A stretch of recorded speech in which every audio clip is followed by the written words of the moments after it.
All right, we are back for the last minute fantasy scramble for our second mock draft of the year. And Bobby is already upset. If you're looking at the draft order right here, we just did the triple randomizer, as everyone knows you must do. Bobby Digital has the first overall pick with four auto picks after him.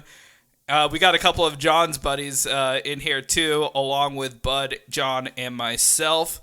Bobby, how do you feel about having this first pick?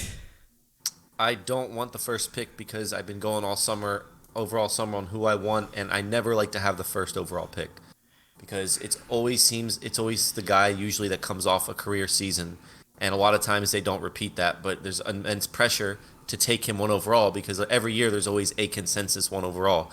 So And the I don't like consensus that. one overall is Jonathan Taylor. But we're about to start this draft, get right into things, and I have a feeling Bobby's not going to take Jonathan Taylor because he doesn't like to listen to the sheep media. Every year there's a new number one. All right, so I'm on the clock. I believe in picking who you want to pick, and every year is different. And so I'm not scared to take a guy that I truly believe can be the number one overall fantasy running back. And it may look stupid on the surface, but if it pans out, then it works out. Last year, same thing. If you had taken Taylor in the top three, people would have called you an idiot, and then look what happened. So I'm willing to take a guys that I believe in. There's two running backs that I really believe in this year. I'll have them ranked very close. It might flip-flop all summer, but I'm not going to take Jonathan Taylor. I'm going to take Dalvin Cook, and I'm going to be happy with it. I explained in the last video that I really like Dalvin Cook this year. A lot of good things coming out of Minnesota, and he's going to catch a lot of passes this year as well, a lot more than usual. I think he's set for a career year. I'm taking Dalvin at 1. All right, then we got Derrick Henry, CMC, Jonathan Taylor at 4, Eckler at 5, and we got Blue Chip at pick number 6. Interested to see who Phil ends up taking. Phil's a Steeler fan, so this might be Najee, honestly. He is a Steeler fan. Well, Najee would be a I'm very really- reasonable pick here. Najee. Oh yeah, Not Just- really, but okay. Well, just because he's probably the biggest workhorse back in the NFL, but he Oh, goes. Jay Jetta. Nice pick. Jay That's a Jetta. great pick. That is a good great pick pick. there. I like that pick. And then Najee Same. Harris, which leaves me with an easy choice here. I'm going Jamar Chase here. Ooh. Good pick. To me, I love that Good at pick, pick K-Mac. 8. That's a great pick. After that first batch of running backs is gone, Chase is a no-brainer for me here. Yeah, for sure. And then my other friend Brandon goes Cooper Kupp. Obviously number one fantasy receiver. Was he? He was number one fantasy receiver last year, right? By Definitely quite the margin. Martin. Definitely Yeah. looking forward to that as well. Now we got Bud on the clock. Bud has a couple good options here. Could go one of 3 different positions, honestly. Number one tight end, Travis Kelce. A couple receivers there. Obviously, we know Bud is a Bills fan, so Stephon Diggs looking nice and tasty right there at 10 overall. Does have Javonte Adams. And then Joe Mixon, best running back on the board, coming off a very good season, though. Does he repeat it or not? Yeah, What do I you think, mean, you basically said it. You said it. The guy I want and the guy I said I'd never draft again. I have dynasty stock in. Joe Mixon is still slated, still young. His backups aren't going to really eat into the workload. Samaje Perine, Chris Evans, they don't even know who the number 2 is right now. Mm-hmm. And it's a no-brainer. And that just kind of gets that top running back out of the way for me. So I really like that. And now I can go ahead and work and look for my good wide receiver. If Kupp would have somehow magically made it to me, I didn't think he was going to. I probably would have taken him. But I really like Mixon right there. But Yep. John's on the clock. He's got 20 seconds. He picks twice because we're at the turn on 112-1. So where are you going here, John? You got some options. Honestly, all positions. I could go any 3 different ways. Obviously, I'm gonna go. I'm a proponent of taking, just take good players. You just take good players, and I like my running backs. And I thought about going double running back, going Swift and Chubb, shoring that up. But I think I'm kind of feeling a little hero running back today. So I think and this running back that I've talked about, it's been talked about a lot in our group chat lately. In the Najee Harris versus this running back, and I think he's poised for a good season. And I'm going to go with DeAndre Swift. I think that with the added weapons on the outside, It helps him, so it takes a little bit of pressure off him. As long as he stays healthy, I think Jared Goff is going to have a nice time just hitting him in the flat. I was very tempted by Nick Chubb, not going to lie, but I'm going to go DeAndre Swift right here. Yeah, that's and Andrew goes before wow. Kelsey. So actually, that's very good with Andrews going before Kelsey, and I kind of see that. There's been a lot of discussion on that front. As far as DeAndre Swift's concerned, I was telling K-Mac earlier today, his ADP is just like skyrocketing. If we were drafting like a couple weeks ago, it'd be totally fair, but I guarantee you by August, this guy's going to be like middle of the first round. It's getting too outrageous, and it's something I really don't like. I mean, I like him as a player, but I don't like him as being a really expensive price tag. As far as right now, I'm definitely leaning to go wide receiver, and this is a no-brainer. This is another guy I really like, and that's CeeDee Lamb. He looks perfect shape, prime opportunity. He's a clear-cut wide receiver 1 for Dallas. Regardless of whatever happens there, coaching or otherwise, I really like him here.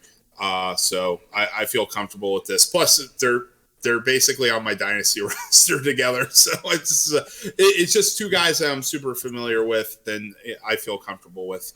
And we got BT Brown on the clock right now at 2-4, and he goes Nick Chubb. I know K-Mac was going after him. What? Yeah. Who am I going after, Bobby? You were gonna take Chubb. Well, I would have taken Chubb, but now I got an interesting decision here. You have an interesting decision, and I think I know. I know who I would take, and it goes against everything that I know and love in fantasy football. I think I'm going Travis Kelce here.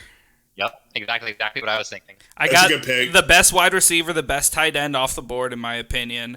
I think Kelce's in for the lion's share of that Patrick Mahomes workload, and he's going to be throwing the ball a lot, as you know. No more Tyreek Hill. There's the concern that Kelsey's going to draw a lot of coverage, and he is getting up there in age, but still, as far as target share, I love Kelsey this year. In the middle of the second round, I'd say that's a steal. Yeah, for sure. I'm totally for it there. So after you went Alvin Kamara with the suspension looming, we know something might be coming. Blue chip goes Lenny Fournette, and then after that goes Tyreek Hill, Deebo Samuel, AJ Brown, Saquon Barkley, and to Bobby Digital. I know Bobby Digital is a little frustrated that Saquon ended up going just before him because that's a guy that he's super high on. Well, he still has Aaron Jones available. Well, I don't know about super high on Saquon, but I am super high on Aaron Jones, and I didn't even think he was going to get back to me. So to me, that's a no-brainer. I'm taking Aaron Jones with this pick. But the next pick is definitely interesting to me. I've been talking about it in the chat.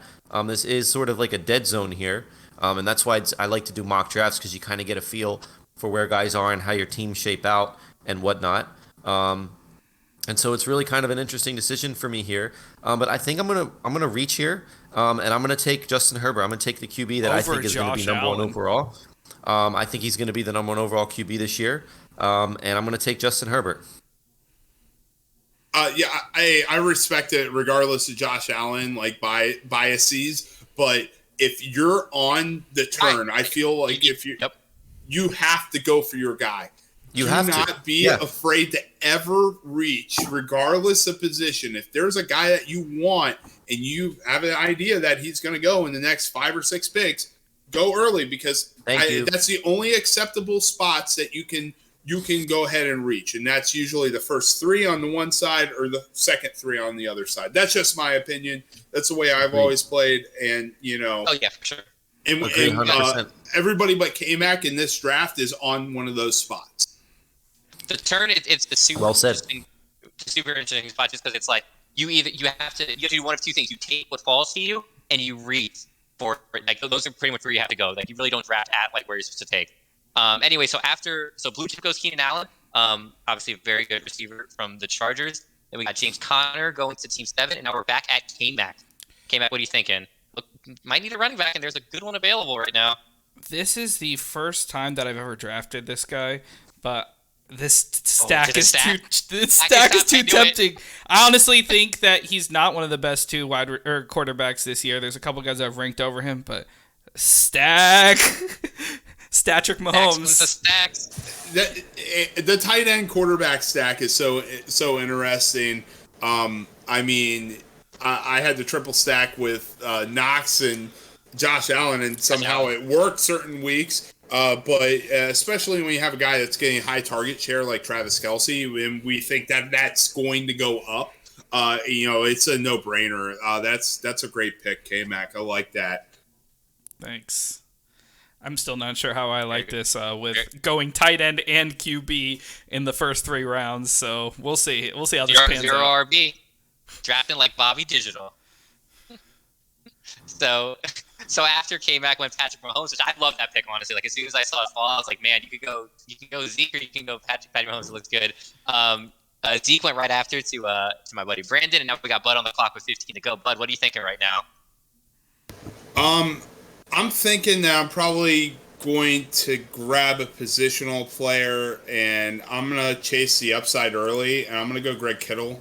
I normally would not do this. I really would have liked T. Higgins there, but I already have one Bengal that I know is going to get catches and already a very pass-heavy offense this season, but also he's going to be on the ground. So I kind of stayed away from that. But I like Kittle here. We know the potential when he is healthy. I normally don't go this, but I was like, I want one of the top positional tight ends here just for point's sake. And that was a good pick. Waller is also very good, but I do think it's maybe a little early for him. 4th round, I'd probably go ahead and take a shot. But after me goes Cam Akers, and John's about to pick his first pick on the turn with 10 seconds going. Yep, first pick. So like I literally just said, like you take what falls to you, and right now T. Higgins will fall to me. He runs similar routes, obviously. His route numbers to Jamar Chase, similar points. He also had, I think, one of the most expected point totals in the league last year. I know that's like a weird stat to look at, but he was stopped at the 1 yard line like 5 or 6 times. It was like the most for receivers in the league. So it's like, again, it's like a very weird stat that doesn't always really translate to anything, but it is noted. So like that's stopped at the 5 or stopped at the 1 5 times. That's essentially, was it 30 points? So that's a big number. So now my second pick, like I just said, like I'm kind of looking to reach. I'm kind of in a spot that there's players I want who aren't going to fall to me, but players who I know that I think are poised for big seasons. And I'm going for running back, and there's 2 running backs that I really like right here. One of them, obviously, it was the best running back in the draft this year in Breece Hall for the Jets. I think he's poised for a good year, but I'm just not sure about how I feel about the platoon with Michael Carter, how long it takes. But I'm going to go with a guy with huge upside playing his real first season. That's going to be Travis Etienne from the Jags. Wow, didn't expect that. That's wild to me. I probably would have taken him if he fell to me, to be honest. Like I said, like we were saying, like you got it. Like when you're on the turn, you got to reach. And I know he wasn't. Again, like I didn't even know that K-Mac was targeting him. I just knew he wasn't going to make 23 picks next, like back to me. So I was like, I have to go here. It's between him or Breece, honestly, as far as the running backs go, because like the wide receiver situation isn't great. And then like I could have gone Waller, but then I was like, no, I'll just wait for a tight end late, like I usually do. So I'll just get another like someone with higher upside or just hoping to get targets. Anyway, after me went David Montgomery. Running back from the Bears, and now we got Bud here with like 15 to go. Bud, what are you thinking? Looking to get a second of a position or going to quarterback? Too early for me on quarterback. It's between 2 guys for me right now, and I kind of have an idea where I'm going. Run out of time. He's going to run out of time. Nah, I'm going to take this guy just to grief you. I took Jalen Waddle. I really like him. He's going to be involved in target share as we saw last season. Tyreek coming in, not a huge deal. I think we're going to see a lot more blocking from the tight ends, specifically Gesicki and Smythe. So I do like that Jalen Waddle is going to be used probably more as a gadget player. But also Tyreek is going to be in the same role. But, I mean, I don't see this guy's target share, like, dropping or dipping in any form or fashion. And he's got good hands. He's got good chemistry with his quarterback. has to drop. Bringing in Tyreek Hill, the best wide receiver in the league. It's going to come down a little bit, but I don't think it's going to be on paper like terrible. I don't think he's a terrible player to have. I think he's going to be a high volume guy. After me, BT Brown, one of our guests, takes Darren Waller and K-Max on the clock now with 45 seconds. All right. Man, I've made a big 180 on this guy. The more I watch him and the more I'm looking into it, this guy, I feel he has a really high upside. Definitely the most talented running back coming out of the draft this year. And I'm going Breece Hall here. I feel that it is kind of a dangerous play because Michael Carter did play so well last year. But Breece Hall has that potential to be a number one guy. I think just because of where he fell, there is going to be a usage between him and Michael Carter. But if they feed him the rock and he takes the most advantage of it, I think having him is just going to be one of these high upside plays, especially if I'm taking my first running back late. I'm willing to give him a flyer, especially over the likes of like an Antonio Gibson or a Josh Jacobs.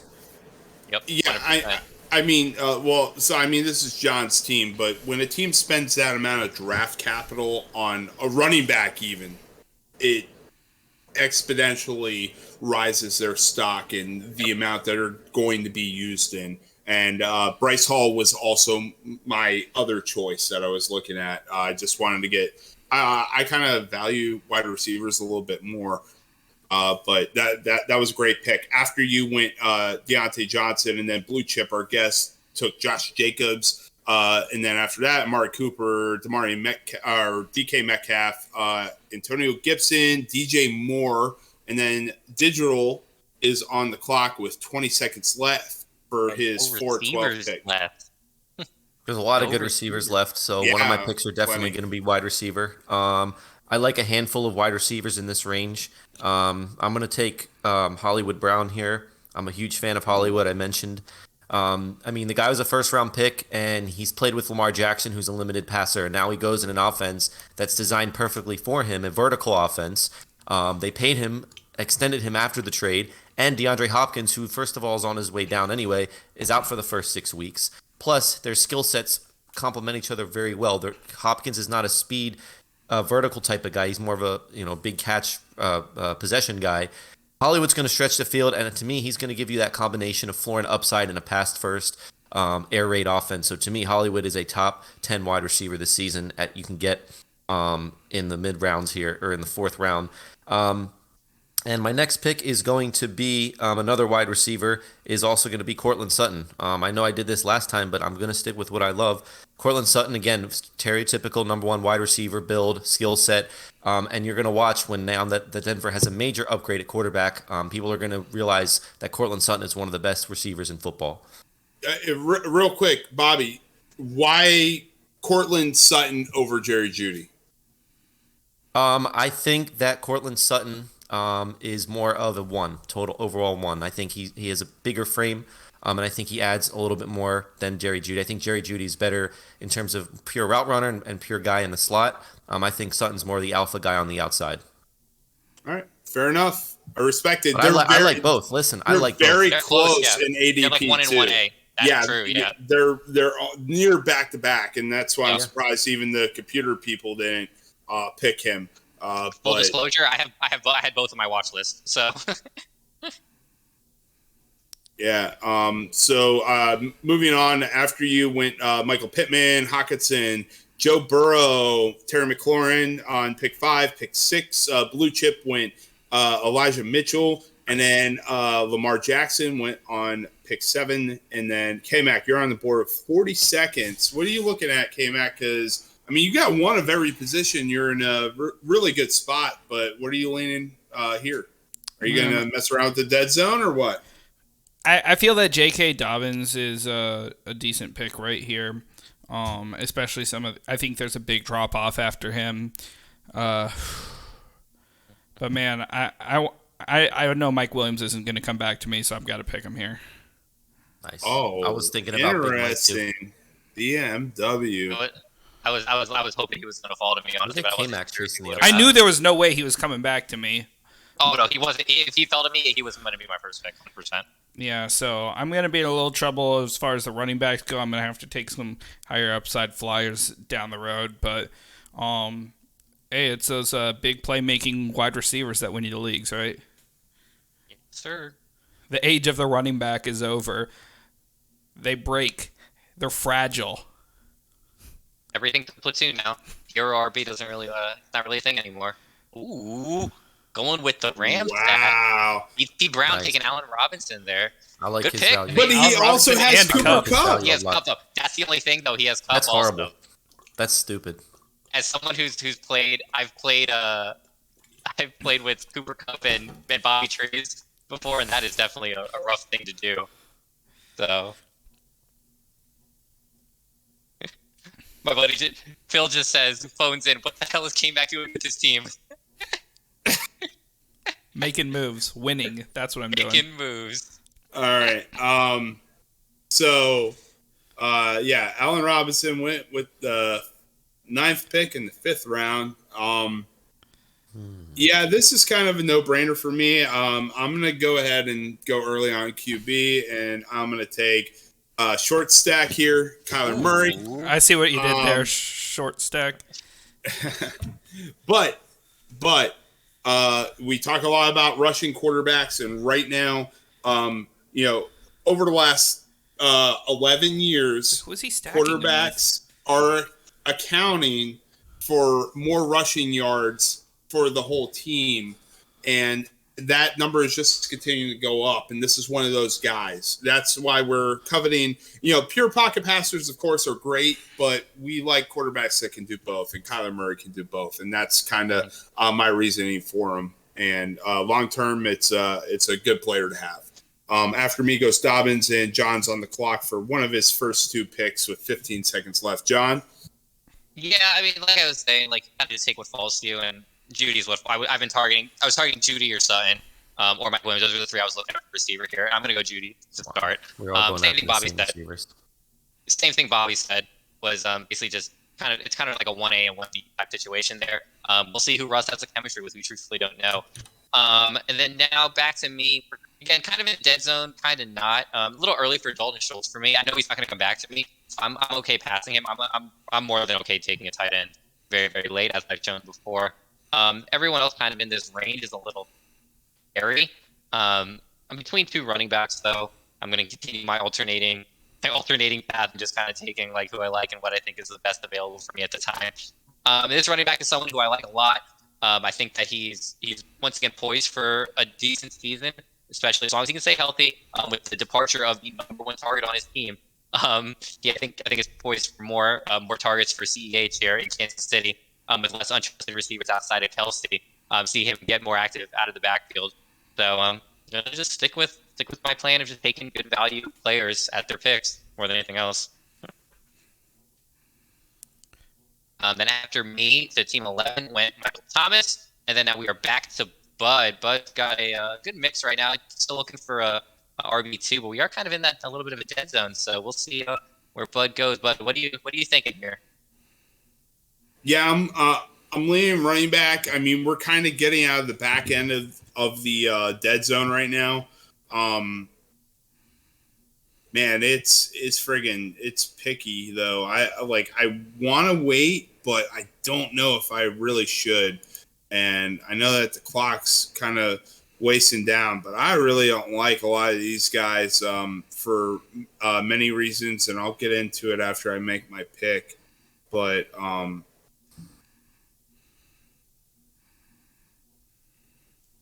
going to actually go wide receiver here. I'll roll the dice later, but I'll take Chris Godwin because I know he's going to be a little late coming back, but once he comes back, I mean, he's just going to tear it up with the Buccaneers. And I have 2 other good high-volume receivers that now I can flex whoever I want. I have a good top running back 1 that I only have to worry about on bye weeks. So I'm good with Chris Godwin here. I just really was not high on any of these running backs. Miles Sanders is a guy that I really don't particularly care for. I think that as John is signaling right here, I do think that Kenny Gainwell is going to earn a lot more work. I think we're going to see the breakout with him in year 2. But yeah, man, I just kind of didn't even want to mess with that. But I like my wide receivers, and now I can kind of go ahead and get down and dirty. This guy just auto-picked it. Your friend BT Brown got Damian Harris. That's another guy that I did like. K-Mac is on the clock now with 50 seconds. But Harris I do like, but that New England running back room is just ultra crowded. I like him, but I also like Ramondre Stevenson, and you got the 2 rookies coming in too. I just want to stay away from that. If that's just me and trying to figure these guys out, not something I want to be a part of. Yeah, I'm no fan of Miles Sanders either. This next guy I'm going to pick, I feel that his touches are trending upwards. Obviously, Aaron Jones is still there, and he's a top guy himself. Mm-hmm. But while he'd be more of a play in the passing game, I think A.J. Dillon is going to just factor more and more in the run game. And I think that's a safe spot there, especially with the running backs becoming slimmer and slimmer. Other guy I was thinking about was Ken Walker. I love that guy coming out of college, but I mean, it's just not looking good for him over in Seattle. Like, everything's like sounding like he's going to be the number 2 now. I think he's fine. Yeah. He's going to be good. I think he's a better dynasty pick this year than he is redraft, just because that team is going to be so bad. And yeah, they're going to run the rock, but they're going to be so bad that are they really going to be able to run the rock the whole game? I don't know. We're going to see. Anyway, so after you went A.J. Dillon, Dalton Schultz to Team 7, Blue Chip goes ASB, Miles Sanders, Darnell Mooney, Kenneth Walker, D. Hopkins. Now we got Bobby Digital back-to-back for 2. Bobby's got a pretty solid team right now, so he's just looking for some... I'm very, very, very happy with my team right now, and I'm very happy with my options because it's always nice when you have a clear pick of who you want. I've been beating the drum on this guy all off season. I'm taking Gabe Davis here.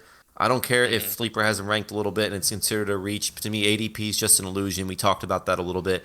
I mean, Gabe Davis, he's showing the potential upside. He's in his 3rd year. He's bulked up to 227. He's a big red zone guy, and we know the Bills are going to be a very pass-heavy offense. I think he comes with plenty of upside. I'm going to look to short my running back room here. I'm looking at some of the options. Again, you guys know me. I love the chase upside. I'm taking Tony Pollard, and I'm very ecstatic about this pick. Tony Pollard saw a career high in receptions and rushing attempts last year. We know Zeke's maybe on a little bit of a decline here. Obviously, he has league-winning upside. Sure, if Zeke were to go down. And he was 4th in the NFL in yards after contact last season. Don't do it. You just look at the game tape on this guy, Tony Pollard, to me, a little bit of standalone value now, especially in PPR leagues. There are rumors coming out that they're gonna have him catch more passes. So don't do it. Tony Pollard is my guy, and I'm loving this team right now. Tony Pollard, the GOAT. Bring it in. I like Tony Pollard. A playoff week. He helped win me a playoff week too. I always have a soft spot for him. I like Tony Pollard. I was going to grab him if you didn't. Game film on him against the 49ers in 2020. Look at some of the runs he was doing. Hey, I'm with you. This is the one season that you could get away with standalone Tony Pollard. You no longer handcuffed with Zeke. You with go league for winning him. Upside. Correct. Don't get me wrong. Zeke looks good right now, and he's healthy, but that explosiveness is no longer there. Tony Pollard, great opportunity, great value, and this is the part where we get into the ambiguous running back room, and I like it a lot. All right, so after Pollard went Brandon Cooks, Devonta Smith, Dallas Goedert, Jalen Hurts, 3 Eagles back-to-back. 3 Eagles. I was just looking at that. Blue Chip is on the clock. Time ticking out, and he goes Elijah Moore. I wanted him. Knifed me. All right. Oh, God. So now I got some decisions to make myself. Man, this is tough for me. I think I'm going to go Rashad Bateman here. I think that his targets are going to open up a lot. I loved his potential last season. I think if he would have played more, like I said in the last mock draft, I feel like he's going to get a lot more work. And I feel if he had more work last season, he could have even been better than Hollywood Brown over there. I love his potential. I love his upside. And now with Lamar Jackson, he seems like he's ready to take another step. If you've been following him a lot this offseason, Bateman is doors wide open for him to take that wide receiver 1 role. So here's hoping, I guess. Here's to you, Rashad Bateman. Here's to you, Rashad Bateman. So we got Brandon on the clock right now. He's got a pretty solid team right now, 3 RBs. The only thing we don't like about his team, obviously, is the 2 Ram receivers with Waller. So he's just about on the clock, just about out of time. Let's see where he leans. I guess he ran out of time again. I guess he ran out of time, and he took Russell Wilson, exactly who I was looking at. Nice pick. Great pick. Rip me. All right, so we are back to Bud. Bud so far went Mixon with his first pick, followed by CeeDee Lamb, George Kittle, Jalen Waddle, Kyler Murray, Chris Godwin. Pretty balanced team so far, except for the fact that he only has 1 running back. So does he go running back here, or does he just keep on working on his wide receivers? What are you thinking, Bud?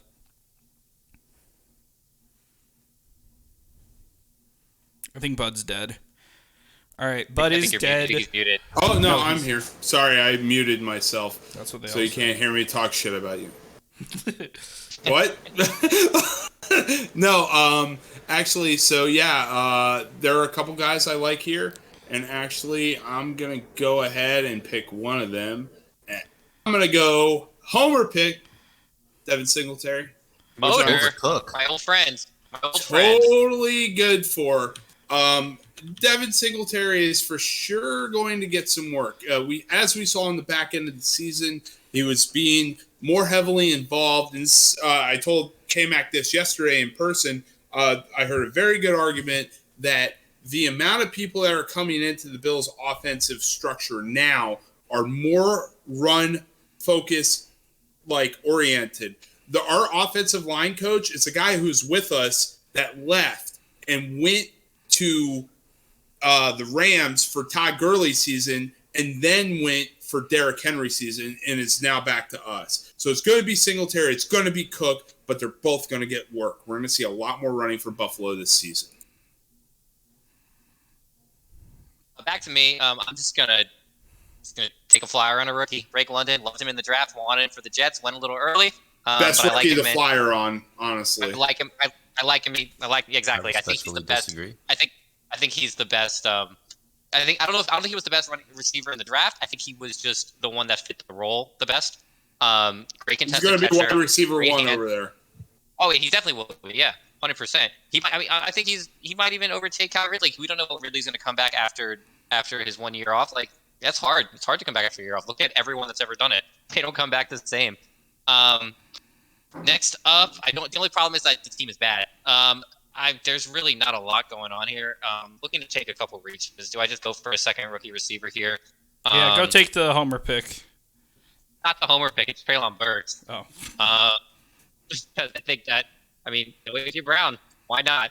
But give me the 2 rookies. Not happy about it. I really wanted Russ. I wanted to complete my stack, but Brandon unfortunately had to sign off, so he will be auto drafting the rest of the way. Thank you for tuning for drafting for the first 6 rounds. He said he was going to take Russell anyway, so he wasn't going to fall to me regardless. Back to Bud. Thielen went right after I took the 2 rooks. Bud, what are you thinking here?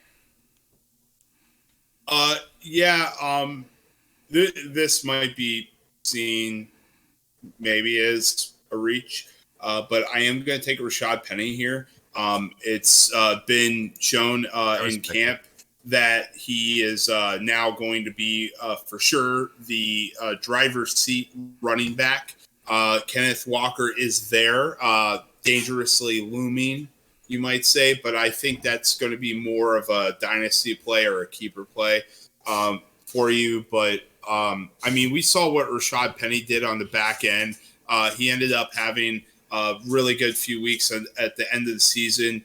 In the last 6 weeks, he exceeded 5 of those 6 weeks in terms of his projected point total.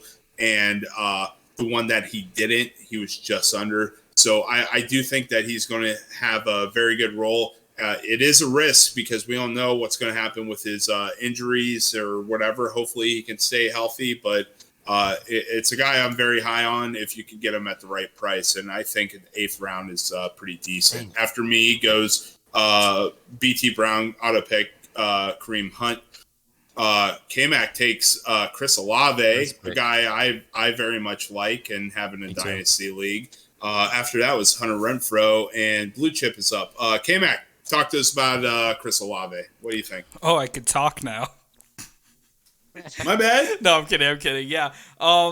Yeah, I like Chris Olave at this point. There's another group of I could choose from one of these wide receivers with potential, but also with question mark because you don't know how the target share is going to be in any of these systems. Between him and Garrett Wilson, I do like them both, to be honest.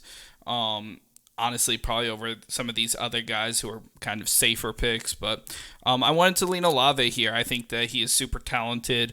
Definitely heard a lot of talk from Bobby, made me go in and watch some of his footage, and I'm impressed. And I think that he could easily take over in that wide receiver room. Anyways, after Olave went Renfrow, Cook, Wilson, Patterson, Edmonds, Tom Brady, and back to Bobby Digital on the turn. Yeah, love the call on Olave. And real quick, just touch on that Judy and Sutton thing. Russell Wilson has supported 2 top 10 fantasy wide receivers with Lockett and Metcalf in 2020. So both are definitely capable of eating it at their ADP for sure. So for me here, I'm looking at tight end. I know it might be a little bit of a reach, but I want to fill out my positions. I'm a big fan of Mike Gesicki this year. I took him in the last mock draft. He's a receiving tight end. I think there's going to be very innovative. He's a big body target, and I think when it comes to tight end, after that drop off, I think you just look for guys that can get you somewhat production. I think it's a little bit of a dead zone in my opinion. I like Gesicki in a revamped offense at the value. And then coming back around, I have pretty much options. I wanted Olave. K-Mac took him, but that was a good pick. I really like Michael Gallup, but I already have Tony Pollard, so I don't want to mix there. So I'm going to take Russell Gage as to round up my wide receivers. We know that Godwin may be out for a little bit. Tom Brady's talked about Gage all camp. No Antonio Brown, no more Giovanni Bernard. Where else is the ball going to go? And so I like Russell Gage late here. Yeah, I mean, you could say it's a reach, but especially like Tom Brady's offense can support a third wide receiver. So even with a healthy Mike Evans and Chris Godwin, you still have Gage in there, and I think that he's going to be a huge upgrade over in the Tampa Bay offense. Anyways, after Gage, we had Lockett, Gordon, Ertz, Knox, back over to Blue Chip. I think he's gonna take who I want. Oh, he did not. Okay, interesting. All right, Sky Moore, I like it. I'm gonna reach a little bit here, just to. Am I really saying this? Just to shore up that New York Jets backfield. I'm gonna take Michael Carter here. Looking at him. He took both. Wow. One way or another, I think that those. And this pains me to say as a Dolphins fan, I said it the other day, I think those might be the 2 best running backs in the AFC East. I love Michael Carter last year, and Breece Hall has that RB1 potential. These are like so many players in this particular mock draft that I've never even touched before. So this is interesting, the way that this is panning out. Definitely experimenting with a little bit different way of drafting, going running back a little bit later. But I feel between Hall and Carter by the end of the season, one of them is going to prove, maybe both of them even, are going to pan out. Yeah. So I'm going to take this opportunity to talk over Bud's pick like he did for me last turn. No, that's cool, and there's no explanation here except Christian Kirk is the wide receiver one there. Yeah, just pure workload. If you didn't take him, I was. So I took him last.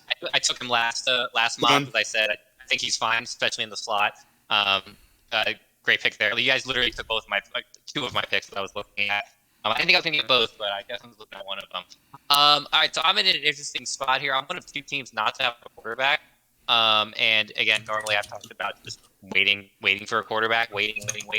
And I'm going to wait for the quarterback. And I've waited long enough, and I think I hit a good one. And that's going to be Aaron Rodgers, 2-time MVP. This is the perfect spot. What is he? He's the 10th quarterback off the board here, 11th quarterback off the board.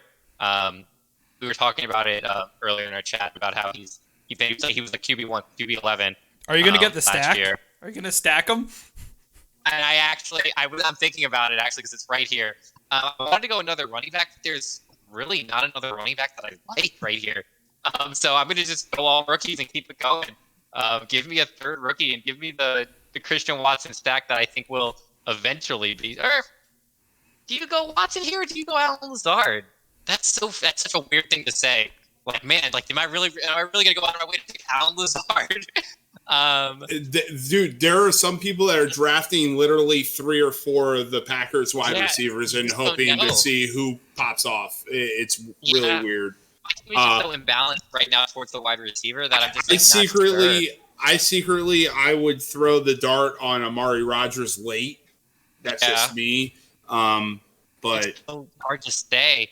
But there's not a lot going on here. It's all dark at this point anyway. And you know what? I mean, I'm going with the rookies. I'll stick with the theme of the rookies. Give me Christian Watson. I loved him after the Senior Bowl. I was super excited to see him pop off, especially out of North Dakota State. And he's an actual unicorn, which is great to see. After that, Team 11 goes Trey Lance. We're back to Bud. Yeah, this is easy, and I'll go ahead and use my time here before I pick the guy. So I am going to go running back here, and I'm definitely going to take Isaiah Spiller. Isaiah Spiller is loaded for a workload this year. He is going to be the crystal cut clear running back 2 for the Chargers in a crazy offense. When he was in college, he had back-to-back 1,000-yard seasons, and he breaks tackles. He is elusive. He is a good running back. He can catch passes. He is going to get a lot of work, and he has the chance to get that number 1 job. And he is a guy to watch. He played in competitive conference at SEC, and he's a guy you should definitely watch tape on. All right, well, that gets me angry because that was the last running back I liked for a little while. Man, I actually don't love much of these other guys at all, at least in this area. So I'm going Michael Gallup here. I think that's going to come as no surprise to these guys. This probably is going to be the last wide receiver I'm going to draft because I am going to need to take some flyers on running backs after this because I think that's by far my weakest position. I mean, A.J. Dillon, yeah, he's fine. Breece Hall, Michael Carter, one of them's going to be good, right? Maybe 2 of them. So we'll see. Never know. I'm going Michael Gallup here. Yeah, this is a very risky team, but if they perform, I got that explosiveness on the top end between Chase, Kelsey, Mahomes, potential with Breece Hall, potential with Mike Williams, A.J. Dillon. Let's go. That's something I want to touch on real quick. Well, I'm an upside maniac, and I like upside so much because I want to know that there's always a chance. To me, if you have a guy that has a chance every week to just explode, that's always a comforting feeling, knowing that no matter what else goes wrong, because we know how stressful fantasy could be, starts, hit decisions, injuries. But if you have a guy that's capable of putting up 40 points any given week, it's comforting to know, at least for me, that there's always a chance. And for me, that's what I like. I like to know that there's always a chance that my team can just defy all odds and just win a week, especially if I'm going against a team that's better than me, or even if it's in a playoff matchup. So I kind of see what you're doing there, K-Mac. I like it. I like the risk that you're taking. After K-Mac took Michael Gallup, it went Chase Claypool, Albert O, Derek Carr, Alan Lazard, Jamison Williams, Dameon Pierce, and now I'm sitting here back-to-back. Again, we're all talking about, at this point, is what you really want to chase upside. You really want to take those lottery tickets. You really want to take those flyers. And so to me, you have to look at upside in an upside lens here. Look at potential. However, for me, since I have Dalvin Cook, it's a rule, you must have Alexander Madison. So this is an easy pick for me. I'm going to handcuff Dalvin Cook, who hasn't played a full 17, 18 game season. Madison's shown that when he comes in, he's more than capable of producing and filling in. So Madison for me, and now I feel very good about my security there. And then I'm going to also take another running back and just take another flyer, Nyheim Hines. I think Bud may have taken him in last year's draft. we talked about already. Nyheim Hines, Matt Ryan is a check down. No, just take Ramondre quarterback. Stevenson. He is going to have standalone value. Take James and if Taylor ever goes down, Nyheim take Hines Ronald is more Jones. than Take capable. Rojo. Come on. We're in a Take PPR Darrell league, so Henderson. it's not going to be your boy J-Rob. Take It's not going to Marlon be Mack. Ronald Jones. Come on. It's Take- going to be. take J.D. I was thinking about McKissick. Marlon Mack, but it's going to be Hines. Take Khalil Herbert. I don't care. Come on, man. Leave me a running back that I could feel decent about. Come on. I hate you. J-Rob. Oh, J-Rob just went. Dang, K-Mac. I don't know if I was going to take J-Rob. Maybe I would have. I really wanted Boy. Hines there. Anyways, after Hines goes Ramondre Stevenson, Kadarius Toney, Rojo, J-Rob, Kirk, Kmet. Back to me. Man, what am I going to do here? This is a tough one. I need to go running back here. And at this point, I think I'm going to go with Rachaad White here. Just especially in case anything happens with Leonard Fournette. I really like this guy's potential, especially in a late round situation. I feel that he's another high upside pick, and you never know over there. Right now, I'm just grasping at straws, hoping that one of these final couple round running backs could somehow save my RB room. You only need to play 2 running backs. That's true. After you went White, we got Smith going. Now we're back to Bud. Bud's got a solid team. Not gonna lie. He's got all his positions, so he's just looking for lottery tickets. And Bud, what are you thinking here with 20 seconds left? Muted again. Yeah, there it is. Talking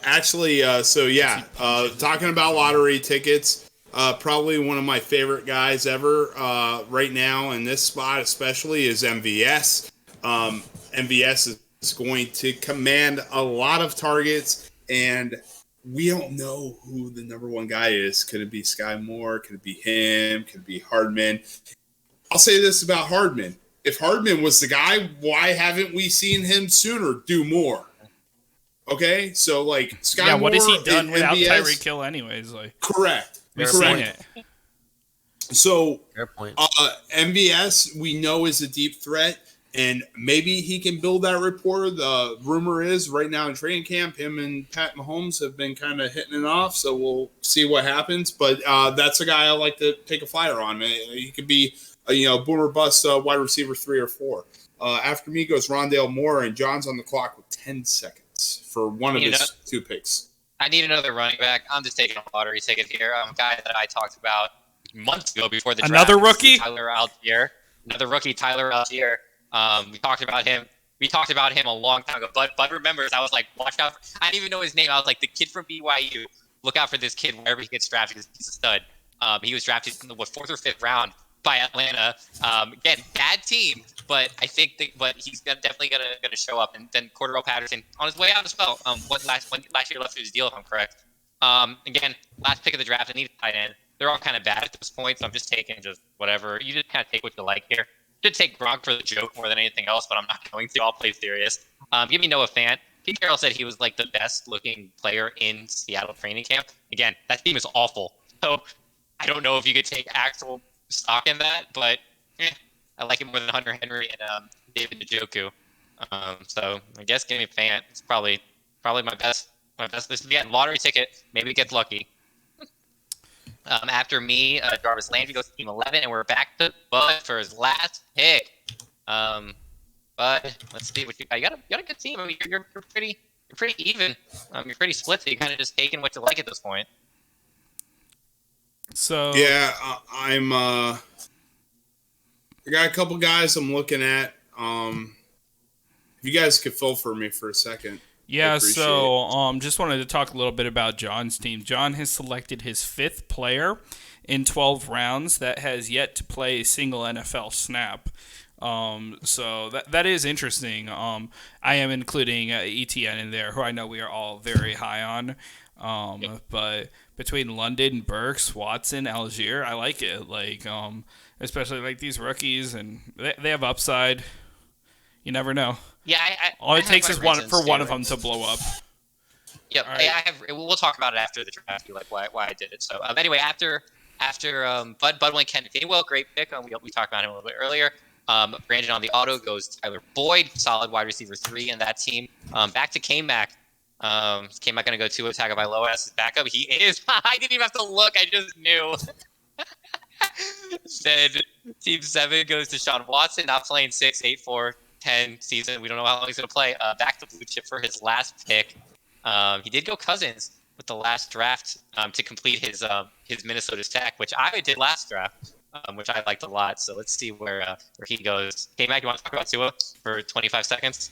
Yeah, Tua is an absolute steal in the last round of the draft. He is going to be a top 10 QB this year, maybe even top 5. We'll see.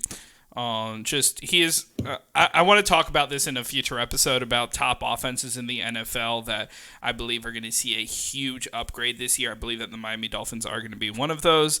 I say that with slight bias, but also there are a lot of factors that I do believe that offense is going to take a huge step forward this year. There are a few other teams, including a New York Jets team over here that I believe is also in that list. I don't want to go over that full list right now, but I do definitely want to talk about that in a future show. Those are a couple of the 5 teams that I'm looking out for that I see being able to take that next big leap next year and be able to do a lot of fantasy production for the whole team. So I think a lot of that's going to fall into. I think a lot is going to lean in his favor this next year. But Bobby, you were on the clock for the final pick of the draft. You got 10 seconds. Yep. I mean, again, taking flyers here. Took him last draft. Wide receivers. Love the talent. Not crazy about the team. I'll take Jahan Dotson and finish it off. Mm-hmm. Nice. So after Deshaun Watson went, we saw Justin Fields go to blue chip. Thank you again, Phil and Brandon, for hopping in with us as well. We appreciate it. Kenny Golladay went after that. Darrell Henderson, Jacoby Myers, quite arguably the wide receiver 1 in that team. Who knows? I'm really not sure. Hunter Henry, and then Bobby finished it up with Jahan Dotson. So pretty good draft. I had fun with this one. Yeah, I'm Very going to fun. do a quick recap on all these teams. Starting Bobby with the 1 spot, his quarterback, Justin Herbert, he got him in the 3rd round. Definitely think that was worth the reach there. He was also the first quarterback taken off of the board, which personally, I do like Josh Allen a lot, but I could absolutely see Justin Herbert going as the top quarterback this year. There's a short handful of people who I think all have that potential. And I think Herbert was very well potentially at the top of that list, especially since Josh Allen ended the last couple years as the QB1. We know how hard of a task that is to complete and keep that going. So I definitely think Herbert could be in that conversation. Aside from that, he had Dalvin Cook and Aaron Jones. Definitely, at that point, you're good at running back. And I know that those are 2 guys, especially at the top of Bobby's list. And with Hollywood Brown and Cortland Sutton after that, Gabriel Davis, I think he has a very solid all-around team. Pollard, Gesicki, Gage, Madison, Hines, Dotson. Bobby, what do you think about your team? I absolutely love it. If I could get a team like this in my league this year, I'd be absolutely ecstatic. The only question mark I have is I was considering taking Big Mike over Sutton because I think Mike has a little bit more upside. But and the stack with Herbert, we all love stacks here. Other than that, and you sniped me with Olave, so I took Russell Gage. I have to do a little more research on those late round receivers, but overall, I'm very, very, very happy with this team. Yeah, so going over a little bit, I'll talk about my team a bit. Yeah, so I got Patrick Mahomes, Travis Kelce, got the stack at the 2 and 3. Man, I said I wasn't going to go into early QB this round, and also this is the first time ever, and I've done a ton of mock drafts already this year. This is the first time ever I think I've actually grabbed Kelce. I don't love his value in the first round just because there's so many guys I like over him. Maybe at the end of the first round, at the turn, he's a good pick. But seeing him fall to me at the fifth pick of the second round, I was thrilled. So I kind of formed the team a little bit different than I usually would. Breece Hall is my number 1 running back. Michael Carter along with him, like I said, shores up that New York Jets backfield, which I think has a lot of potential to be really good this year. I think that both of those guys are just super talented. They bring a a lot to that offense. I think Zach Wilson may be the one question mark there, but he has so many weapons now. I think that team is going to take that next step. Outside of that, my wide receivers, I am happy with. That is one position group. I'm thrilled to have Jamar Chase in the first round. Big Mike Williams, I'm very high on. I know a lot of us are. Rashad Bateman, I really like him too. Michael Gallup, Chris Olave. So yeah, I'm happy with my wide receivers. I'm happy with my tight end, quarterback.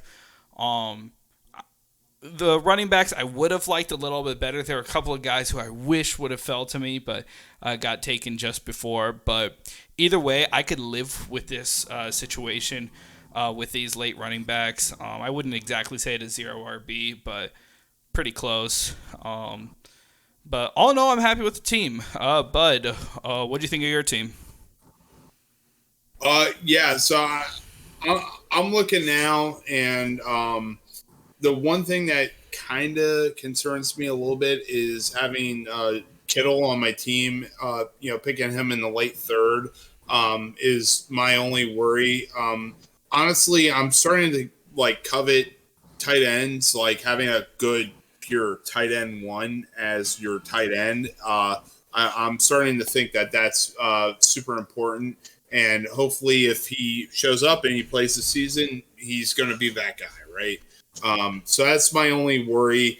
As far as the running backs are concerned, the running backs, I didn't pick a running back for, 5 rounds, 6 rounds. I picked Mixon to start, but I got Singletary late and then Penny late, and we know those guys are going to be the starting running backs. So in the beginning of the season, at least I have that going for me, right? And then you have beyond that, I have Isaiah Spiller and Kenny Gainwell. So we're kind of hoping that on the back end of those of the season, those guys start to show up, and hopefully the other guys end up being top guys. Maybe there's some trade weapons there, and maybe I can get a little value back or something. But I like that I'm covering bases from front to back. Wide receivers I really like a lot. CeeDee Lamb's the number 1 guy. Jalen Waddle's the number 2 guy for sure. Chris Godwin is going to be involved when he comes back. Anytime a guy comes back in Tampa Bay, we know that he's going to be immediately involved, especially with Tom Brady being there. Christian Kirk is the number 1 guy, super late, almost a 10th round pick. You can't beat that either. And MVS, of course, is the dart throw wide receiver. Because we all know who the guy's going to be. Everybody thinks it's going to be Juju. We won't know. We really will not know until things happen. And, I like Juju a lot. The value is really good on him, but I like MVS's value a little bit better once we get into double-digit rounds. If you get a quarterback or a wide receiver that ends up being the wide receiver 2 in the 11th round, that's just pure value. I really like it a lot, though. It's well-rounded, but, tight end's a question mark. All right, John, I guess that leaves you. Did a lot of running back, wide receiver through most of it, went QB and tight end late. Even going for a QB late, saying Aaron Rodgers at the league MVP at the end of the 9th round. I think there is a lot of opportunity for late QBs. One of my favorites, a couple guys I really like in Stafford and Carr, you can find in the 10th round here. It's insane. If you wait on a QB, which probably is going to be more my plan this year on, taking him in the 3rd round like I did for this, you could shore up on a lot of good picks early, and that's exactly what you did. How do you feel about how your team turned out? I like it. I think there's a lot of, at the end of the day, I feel like I got a lot of good value, where I was picking. I definitely did have to reach at some points, mostly in the middle rounds too, with Etienne, Judy, and then with some of the rookies I took later. The reason I went so rookie heavy was just because I felt like my core was so strong with Judy, Higgins, Diggs for my receivers, and my 3 running backs are Swift, CH, and then Etienne coming off. I get new offense, playing with Trevor Lawrence before, ready to go. He was such a big vocal point at Clemson. I feel like that he's going to just slot right in, especially with, even though James Robinson is supposedly going to be healthy for the beginning of the season, I still think that Etienne is just a better player at the end of the day. So I feel like my core was strong enough that I was able to take a lot more lottery tickets. And we were at that spot in the draft, too, with the running backs. I didn't really feel too confident taking any one of them. Like, Motor is good. We know he's going to be the one, like Bud was saying. Rashad Penny is supposed to be the one. That's what they're saying, even though he's getting drafted after Kenneth Walker. And then Spiller as well from the Chargers. He's a great compliment to Austin Eckler. So, like, yeah, there was a couple that I was looking at. But at the end of the day, I just decided that there's going to be a rookie receiver that pops off. We don't know which one it's going to be. There's 5 really good ones between London Burks, Watson, Garrett Wilson, and Olave. So one of them is going to pop off and have that Jamar Chase season, the Justin Jefferson season that we've been seeing the past couple of years. So to maximize my chances, 3 of the 5 that I think are going to be the best, and we'll see what happens. Algier, we've talked about him. I think he's just a good lottery ticket to take. Again, on a bad team, but you never know. Cordell Patterson has put up comparable fantasy numbers on not a great team. And then Noah Fant. I'm not a fan of tight ends. I think tight ends are almost a waste in non-tight end premium leagues. So just pick one that you think is going to be good. Change it every week. It's your defense. Stop using the show chat, guys. It's going over John's face in the feed. Bud, you're muted again. He's still muted. He's talking. He's defending himself, but he's completely muted. Then he's gonna smack the microphone and say, "Oh, sorry, guys. Sorry, I didn't know. I didn't know, guys." It's muted. I don't want to talk. I also don't want to talk shit. But I wanted to respond. So we'll include this. Bobby asked me why Singletary over Cook, because they're nearby each other.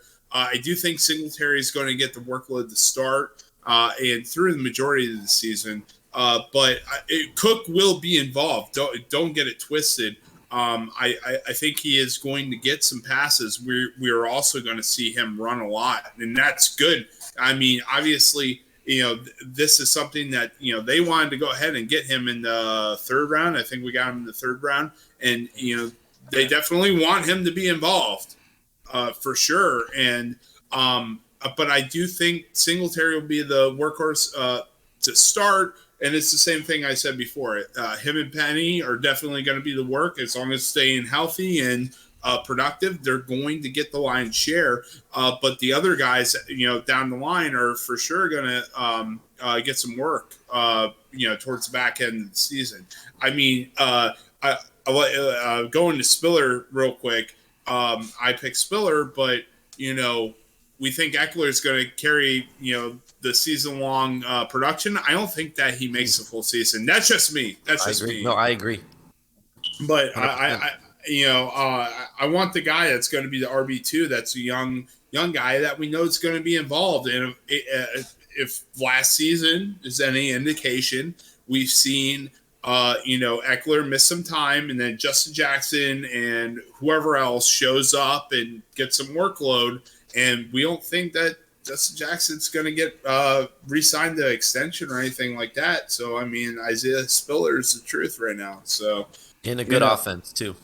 Correct. We want to target the guys that have high opportunity in high power offenses in super competitive conferences. That's just, that's like the consensus. It's like, we know AFC West is going to be super, super competitive. And we know that the Chargers are going to be competing with the Raiders and the Chiefs, and the Broncos are showing up with Russell Wilson. We know that these offensive games are going to have high point totals. It doesn't matter. As long as you got these guys that are coming in and trying to get to work, it's going to be, good options to target, especially when we're looking at our drafts. Doesn't matter where they are in the pecking order. Yeah, so we are a little over an hour here. I don't want to overstay our welcome. This was a lot of fun. But before we go on traditional the way that we've done our mock draft fashion, Bobby, I want to start with you. Out of the three of us, me, Bud, and John, whose team do you like the best? This is where we get to the judging portion of the show. I knew this was coming, so I already tried to, I was looking at everyone's team and trying to get an answer. I'm going to take your team, K-Mac. I think John's team, for me, too many rookies for my blood. But Bud, I'm not a fan of his starters. I think they're solid, but I like the upside of K-Mac's team better. I think K-Mac's team has just tons of upside, and if one of his running backs hit, like if Breece Hall reaches his potential, or if something happens to Aaron Jones and A.J. Dillon goes crazy, he already has Jamar Chase, who I believe is going to be the best receiver, although I'm starting to lean Jefferson now, but either way, Chase is 1A, 1B with Jefferson for me. The stack with Mahomes and Kelsey, who's going to be a target hog, like he said. Big Mike can get you 40 any given week. And Olave could be that guy as well. And I really love Rashad White. So I like the upside of K-Mac's team over Bud's. And so I'm going to take K-Mac. So, I really like your team, Bobby, on just going into it. I love Justin Herbert here. There's a couple guys, I wouldn't have gone so high on Hollywood Brown and Cortland Sutton. I do like them both a lot, but like we said, you do have to reach there, and I have no problem with that reach. There's just a couple of guys that I may have taken over them, but other than that, I think that you have a really solid team. I love Tony Pollard there. Gesicki, I do like too. Gage, I thought was great. Madison and Hines. Yeah, both Pollard and Hines, those were the two guys that got me the most mad seeing you take them, because I thought that I was going to have to reach a little bit for me to grab them there. But no, you come in even earlier and you swoop them because you know for a fact they weren't coming back to you. And when you're at that point, like looking at some of these other running backs who are in that area, like I think they had Singletary, Penny, Hunt, all these guys ranked ahead of him, but honestly, I'm going Pollard there.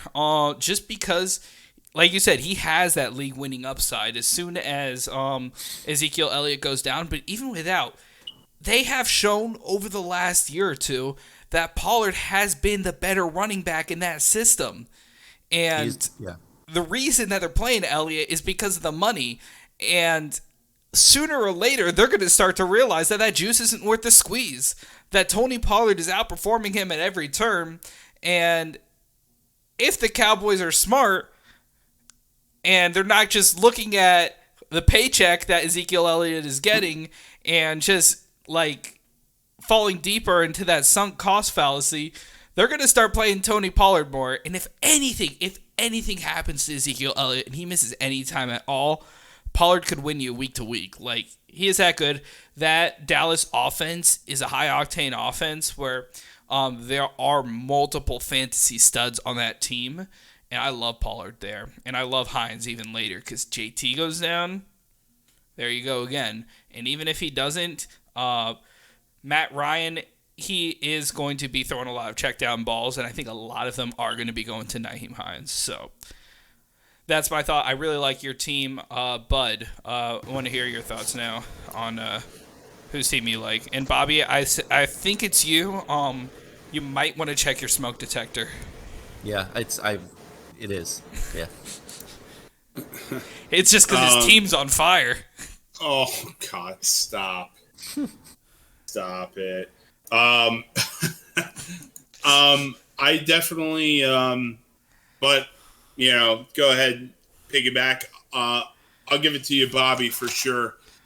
Drafting at the one spot and having the turn. I didn't even talk about his running backs.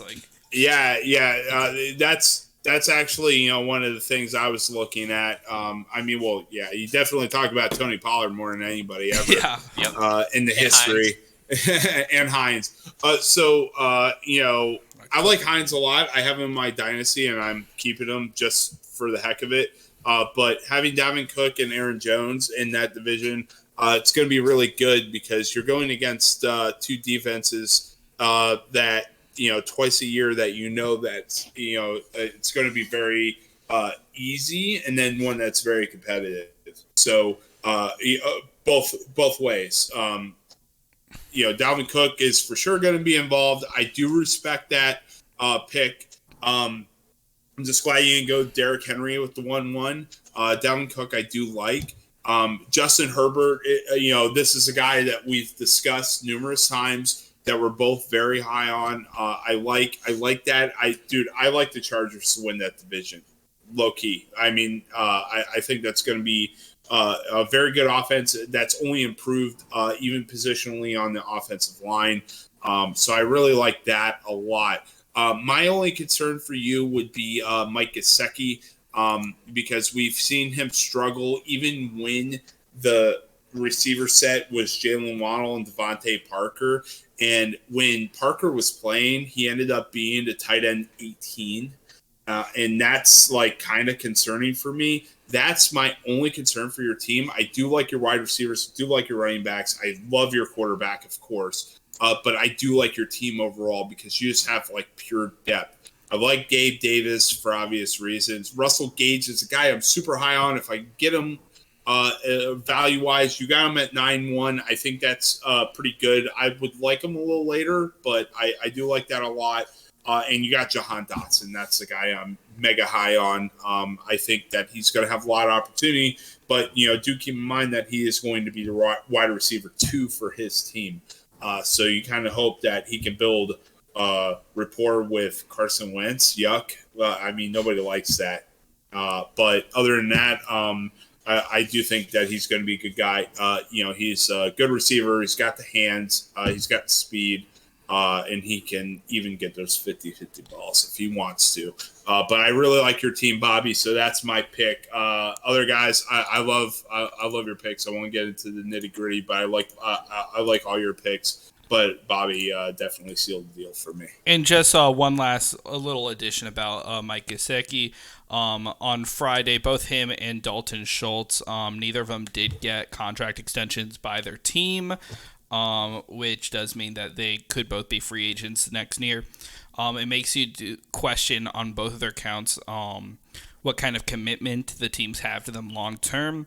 And I think that does speak to a little bit when you come into target share. Like both of these teams are going to have, I'd say especially the Cowboys are going to have some openings as far as targets on their team, whether that's going to Gallup, whether it's going to Schultz, whether that's going to Lamb.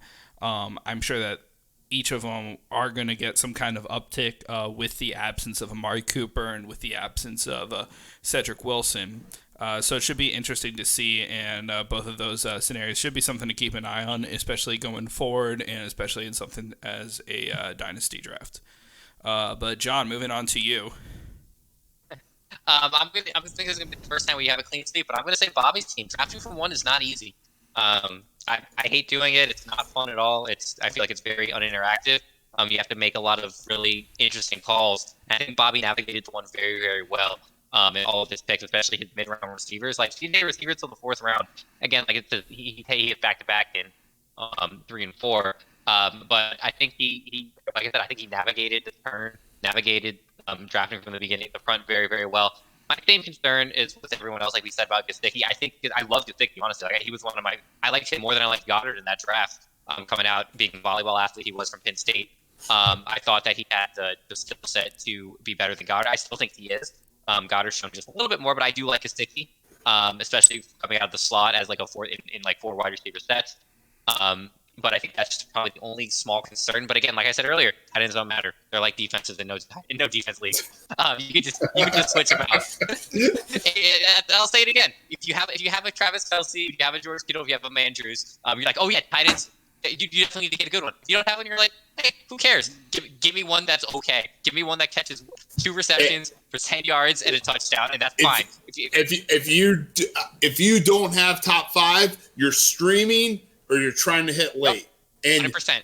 And guess what? If you hit late, it's super lucky. The best thing in the world. But you're definitely streaming. Oh yeah, 100%. There was one year, Bobby. I was in a league with Bobby. I took Mark Andrews in the 13th round, and it was his first year coming out, and he was the top 4 tight end. Felt great. Anyone that I grabbed late came back over there as 5 in the rave. So again, tight ends, it's one of those. Again, it's just a nitpicky thing more than anything else. But I think I'm going to agree. I think Bobby covered his bases. He navigated the turn. He navigated his reaches and what fell to him very, very well. I'll give it. I follow suit with everyone else. Give it to Bobby. Congrats, Bobby. Just real fast. I just want to say, in terms of tight ends, a guy that was not picked in our league is Albert O. And a lot of people are trying to downplay Albert O and saying that Russell Wilson can't hit tight ends and he's too short to see over his line and all this other stuff. Good fact I heard today, actually. So the Seahawks tight end target share was close to 22% a season average over the last 10 years. And so by any means or stretch of the imagination, Albert O is not a bad player or tight end to target. I do think he's going to get work. He's shown he's capable, and that's why they shipped out Noah Fant. And I think he is going to be involved, and that's a guy that you can look for late. Like, don't be discouraged. Don't feed into the narrative. Definitely look at the consistency of what the quarterback is coming into the new system. We have a lot of things that we're going to be paying attention to this season. New quarterbacks, new teams, new high-class wide receivers on new teams, but new quarterbacks going over and hopefully bringing in their habits to the tight end position is definitely something to watch out for, especially when it comes to Russell Wilson. And I like Albert O a lot. I couldn't agree more. So this has been a fantastic show. Another mock draft. Happy Mock Draft Monday, by the way. Woohoo. We are only 8 weeks until the NFL season starts? Oh, less. 7 Sundays, I think it is. I think it'll be 6 Sundays by the time this comes out, right? Or this is on Monday. This definitely isn't being recorded on a Friday. But I think that's about all the time we have for today. Let's just go around the horn one last time, and I'll try to pronounce Alberto's last name. Bud. You can't read it. Go for it. Albert Ugabawale. No. Bobby. Albert Olubagawakani. John. This was one of the original Johnny V's banger of the week, so it's going to be Albert Akwukanam. All right, Alberto. All right, thanks everybody for watching. This has been a great show. Please follow us on YouTube. Follow us on Spotify, Google Podcasts, Apple Podcasts, wherever you want to get your podcasts. We are going back to our live shows around the time of season to start. I definitely want to get you involved with that. I want to get all your questions, and we want to answer them. So make sure to follow us on social media too.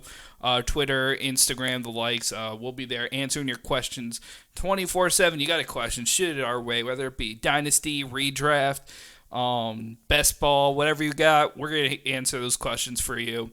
Bud, got anything else to add?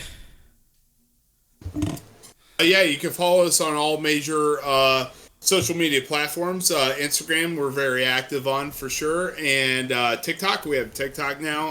Hopefully content coming soon. And also we're on Twitter, and we post things sometimes. So follow us on all those platforms. Yeah, we Twitch post too. things sometimes. John, you got any last words? Go Jets. Zach Wilson. Okay, I regret that. Bobby, what do you got to say? As we talked about, ADP can sometimes be an illusion because everything could be different next year. And I think doing mock drafts are very beneficial. You get an idea of where guys go and who you like at different positions, especially if you know where you're picking like a month or a few weeks out before your draft. All right, I just got one last thing to say. Draft Tua!